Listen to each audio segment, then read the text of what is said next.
اب کیا کروں میں کہ گوشوں کنار سے کونوں خدروں سے آوازیں آتی ہیں کہ صاحب فاتحہ پہنچتی نہیں ہے، مر گئے ہیں، ضرورت کیا آ رہی ہے فاتحہ پڑھنے کی۔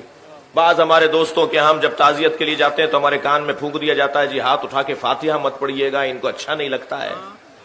یہ کہتے ہیں جی مر گئے ہیں، اب فاتحہ تو پہنچتی نہیں ہے، ضرورت ہی نہیں ہے۔ میں تو آپ کی اور اپنی بات کر رہا ہوں۔ میں سرکار کے روزے پر جب گیا اور سلام کرنے لگا تو کہنے لگے جی ایک سلام کہہ کے دوسرا سلام اپنی پسند کا مت کہو، اس لیے کہ پہنچتا نہیں ہے۔ الجھنا شروع ہو گئے ہمارے ساتھ۔ باہر نکلا جنت البقیع کی طرف جاتے ہوئے، وہ جو صاحب مجھ سے بحث کر رہے تھے وہ مصری تھے، مصر سے آئے ہوئے تھے۔ گفتگو کچھ آگے بڑھی، میں نے کہا جی صلوات نہیں پہنچتی، سلام نہیں پہنچتا، کہنے لگے نہیں مر گئے، کوئی صلوات سلام نہیں پہنچتی۔ میں نے کہا آپ کے والد زندہ ہے؟ کہنے لگے جی ہاں زندہ ہے۔ میں نے کہا آپ کے دادا زندہ ہے؟ کہنے لگے نہیں انتقال ہو گیا۔ میں نے کہا ان پہ اللہ کی لعنت ہو۔ ناراض ہو گئے مجھ سے، کہنے لگے آپ کو شرم نہیں آ رہی، میرے مرے ہوئے دادا پہ لعنت بھیج رہے ہیں۔ میں نے کہا لعنت پہنچ گئی، صلوات نہیں پہنچتی۔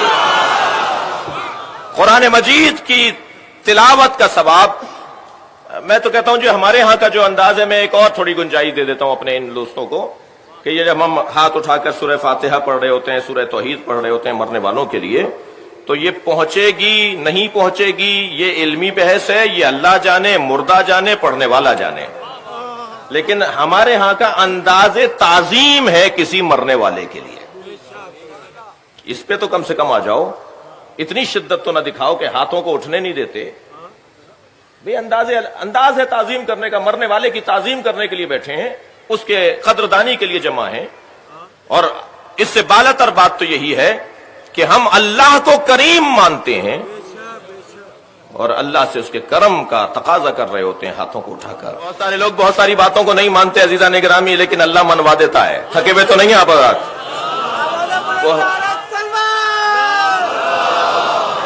صلی علی محمد وآل محمد۔ اللہ آپ کو عظمت عطا فرمائے، اللہ آپ کو حفاظت عطا فرمائے، اللہ آپ کو رزق میں عزت میں آپ کے اضافہ فرمائے۔ ایک ایک فرد جو ادھر بیٹھا ہے، جو آواز میری سن رہا ہے، اللہ اس کو اپنے حفظ و امان میں قرار دے۔ بہت سارے لوگ بہت ساری چیزوں کو مانتے نہیں ہیں مگر اللہ منوا دیتا ہے۔ آپ دیکھیے بہت سارے لوگ وسیلے کو مانتے نہیں ہیں مگر ہاتھ اٹھا کے دعا ضرور کر رہے ہوتے ہیں۔ یہ کیا ہے؟ وسیلہ نہیں ہے تو یہ کیا ہے؟ جب حضرت یوسف کو کنویں میں ڈال دیا نا ان کے بھائیوں نے، تو پکار رہے تھے یا اللہ میری مدد کر، یا اللہ میری مدد کر۔ جبریل نازل ہوئے، جبریل نے فرمایا ہے یوسف اگر تم بچنا چاہتے ہو تو ذرا اپنا ہاتھ پھیلاؤ اور اس پہ غور کرو، 5 انگلیاں ہیں، 14 بند ہیں۔ اللہ نے یہ پوری کائنات 5 اور 14 کی وجہ سے بنائی ہے۔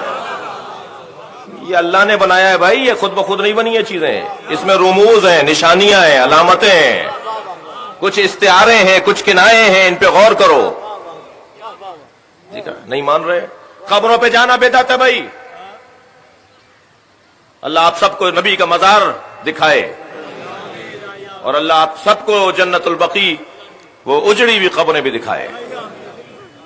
اور آج کی اس مجلس میں یہ بھی سب دعا کر کے جائیں کہ ہماری آنکھوں کے سامنے وہ مزار بنے جو مزار 1924 میں گرائے گئے تھے۔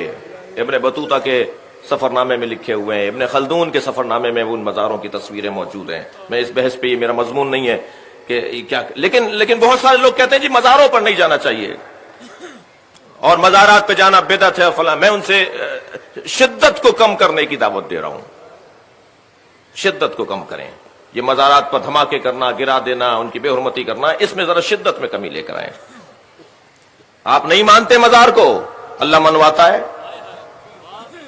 مثال دینے جا رہا ہوں، خانہ کعبہ کا طواف کر کے آئے ابھی جناب مصطفیٰ صاحب، اللہ تمام حاجیوں کی عبادتوں کو قبول فرمائے۔ جی خانہ کعبہ تو 4 گوشوں والا ایک عمارت ہے نا، وہ جو جس نے سیاہ پوشی، جس نے سیاہ چادر اڑی ہوئی ہے، وہ 4 گوشوں والا مربع ایک عمارت ہے نا جو خانہ کعبہ ہے۔ اس کے ساتھ جو ناٹی سی دیوار ہے، وہ چھوٹی سی دیوار ہے جسے حتیم کہتے ہیں، وہ تو خانہ کعبہ نہیں ہے، مگر اس کا طواف نہیں کرو گے تو طواف باطل ہو جائے گا۔ وہ ہاجرہ اور اسماعیل کی قبریں ہیں، قبریں مت مانو، میں طواف کرواؤں گا۔ تبرکات کا انکار کرنے والے، نیاز نظر کی مخالفت کرنے والے، سبیلوں کے خلاف بات کرنے والے زمزم ضرور لے کر آتے ہیں۔